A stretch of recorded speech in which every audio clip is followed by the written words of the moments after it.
Kesubos Daf Chav Hey. Question. Rabbi Yossi on the previous Amud deduced that Gedola HaChazaka from Nehemiah's instructions to the Kohanim.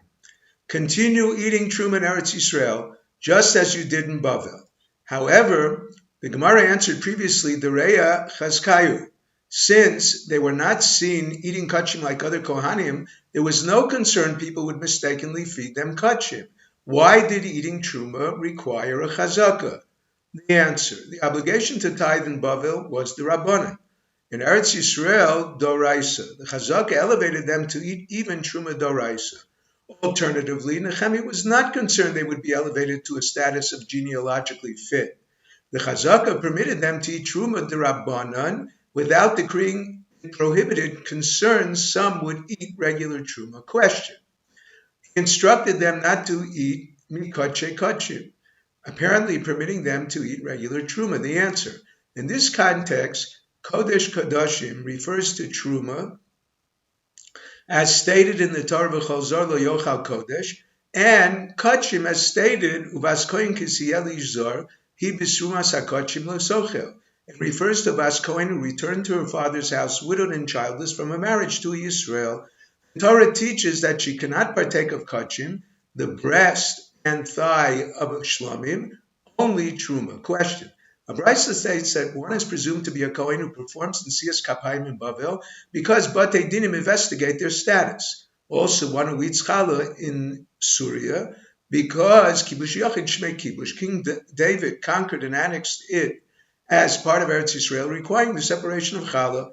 Also, one who receives one of the Matnas Kahuna, the right foreleg, the jaw, and the Abu Mesim of a Chulin animal. The Brisa states that both the Kohen's blessing and the eating of Challah are a Chazaka Likuna. The Chazaka could not be elevate him to eat Truma, since eating Challah by a non-Kohen is just as severe. They must teach that the Kohen is genealogically fit. The answer, this Brisa is no proof because it follows the opinion that nowadays Challah is the Rabbanan and Truma is the Oraisa. Rav Huna, a brother of Yeshua, derived from B'voyachem el haaretz, only when all of Klal Yisrael live in the land is there a full-fledged obligation of Challah, whereas Truma is Doraisa, so long as the land is sanctified. Ezra sanctified the land permanently. Another Brisa states, a Chazaka Likuna refers to one who either performed the Siyas Kapayim or received Truma in Eretz Yisrael. However, in Syria, also Bavel, or wherever messengers sent by the Sanhedrin traveled in 15 days to notify outlying communities which day was Rosh Chodesh, in those places, Birchos Kohanim would be approved because the courts investigated, but not those receiving Truma. Outside Eretz Yisrael, Truma was the Rabbanan, in Eretz Yisrael as well after the Churban.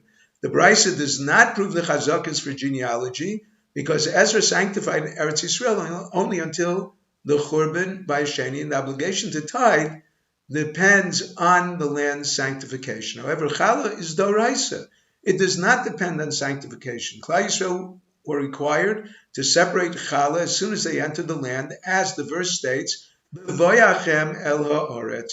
Another Brisa teaches that the testimony of witnesses that one recited Birchos Kohanim or was called up to the Torah first, followed by a Levi, is as if the court investigated his status.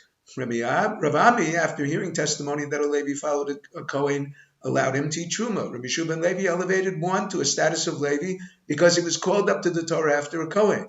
He could not have been a Yisrael because the Kohen would have read the second portion as well. Rabbi permitted the son of a Kohen to eat Truma based on the testimony of his father, even though it is a testimony of a relative, since he can feed him Truma, he can testify he is a Kohen. Rabbi Chia elevated Levi based on the testimony of his brother, even though related, he stated this, Mesiach Lefi Tumo.